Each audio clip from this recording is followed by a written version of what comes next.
as Maria Salomia Skłodowska. You know that I am a scientist and I have a big contribution in science. I was born in Warsaw, Poland on 1867. I moved to Paris to continue my education and became one of the first women to achieve a doctorate in science. I am the one who discovered the radioactive, and it is polonium and radium, coined the term radioactivity. The development of mobile radiography units during World War I and it's known as Little Curies, and it provides crucial X-ray services to battlefield hospitals, saving countless lives.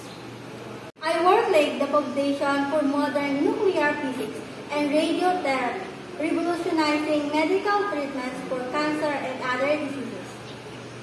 I hope you learned about the contribution in science of Maria Salomia Skłodowska, known as Marie Curie.